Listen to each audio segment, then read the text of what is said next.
If you watch the videos that Unitree has been putting out lately, and for the past couple years, it's obvious that their robots are pretty impressive. And then you compare this to Boston Dynamics, which has a crazy track record, but you look at their videos lately, and their robots are a lot slower and more deliberate. And this was weird to me. I didn't really understand this because Boston Dynamics was a company that was formed in 1992, so they've been building robots for more than 30 years. And then you compare that to Unitree, which has only been doing this for about 10 years, and the progress seems much different.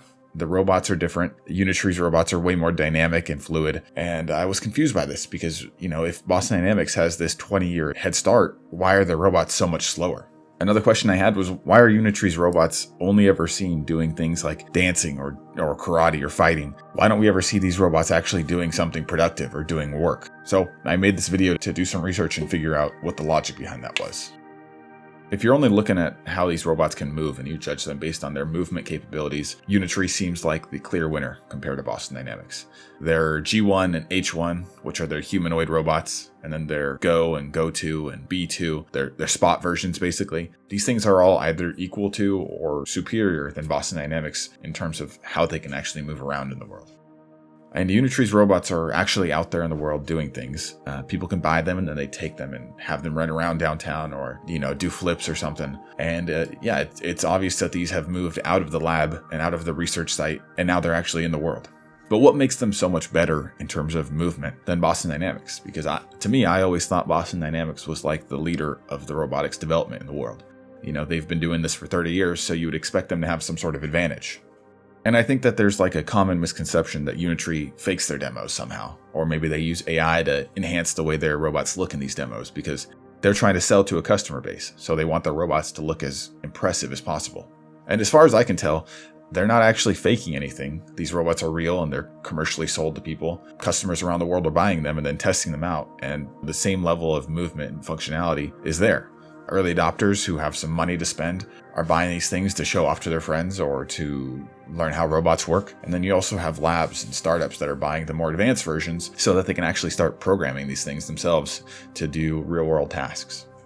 So these robots can go basically anywhere now, and when they get to places, they don't really seem to struggle too much with navigating the world.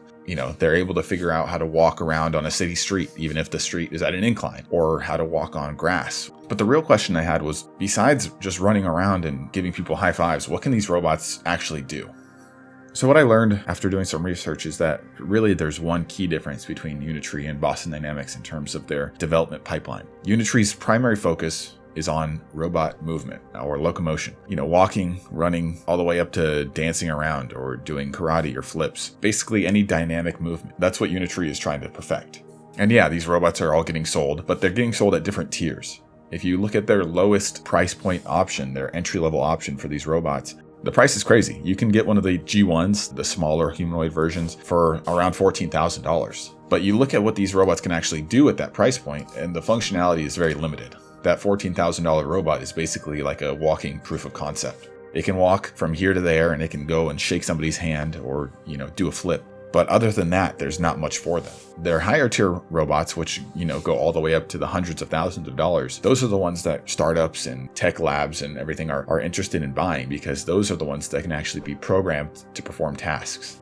But regardless of the version that you're buying, whether it be the entry level or the most advanced version, these robots' primary focus is on movement. And then you compare that to Boston Dynamics, and the focus is way different. Boston Dynamics' goal is to create a robot that can replace manual labor. So Boston Dynamics is less concerned with robot movement and more concerned with creating a robot that can perform tasks. Boston Dynamics' main robot, Atlas, is being built and produced specifically to replace jobs inside of Hyundai factories. They're talking about the repetitive manual labor jobs. So think like picking up car parts and moving them or rotating them, taking them from one spot to another. The key differentiator here is that because these robots, they have to move. Atlas has to be able to move to perform its job. But the main difference is that Atlas also needs to be able to make judgments. It needs to be able to see an object and decide, based on the appearance that it's presenting, how heavy will this thing be? How much force or grip do I need to apply when picking it up? Is it going to be slippery? Is it going to fall out of my hand if I used not enough pressure? Those judgments need to account for things like safety and efficiency, because you don't want a robot to pick up a 1,000-pound car part and then drop it on somebody's head.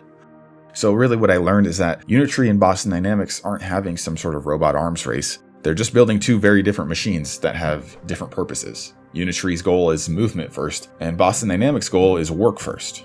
So if we go back to when these companies were founded, you'll see that Boston Dynamics, like I said earlier, has been building these robots for more than 30 years. And the reason for that is because if you want to build a robot that has the ability to make judgments in the workplace, that's a lot more challenging of a task than building a robot that's able to perform impressive movements. I mean, I'm not a robot developer, but if you just think about the framework that would be required for something like that, it seems pretty clear why Boston Dynamics is taking so long to create a world-changing robot. So if we go back to the comparison between Boston Dynamics and Unitree, I think it starts to make a little more sense why Unitree is getting so much publicity. If you see a robot that can jump or flip or perform on a concert, that's something that's very visually appealing and interesting to people. It's easy to understand that that's impressive. And you compare that to Atlas, which is learning how to do factory work, and that's not as interesting to most people. People don't really want to watch a robot pick up a box 10,000 times. They want to watch the robot that can fight. Generally speaking, the dynamic, fluid movements that Unitree's robots are capable of doing is more interesting to most people. And that's why every video they post gets millions of views. And then based on those performances, I think we come to the conclusion that those robots are more impressive. I mean, that's what I did. What I figured is that I think we tend to see things that are exciting to watch, and then we assume that means they're also more difficult to build. But in this situation, it's actually the other way around, because you're building a robot with judgment versus a robot with movement. So Unitree isn't actually ahead of Boston Dynamics, and Boston Dynamics isn't falling behind. They're just building different products with different focuses.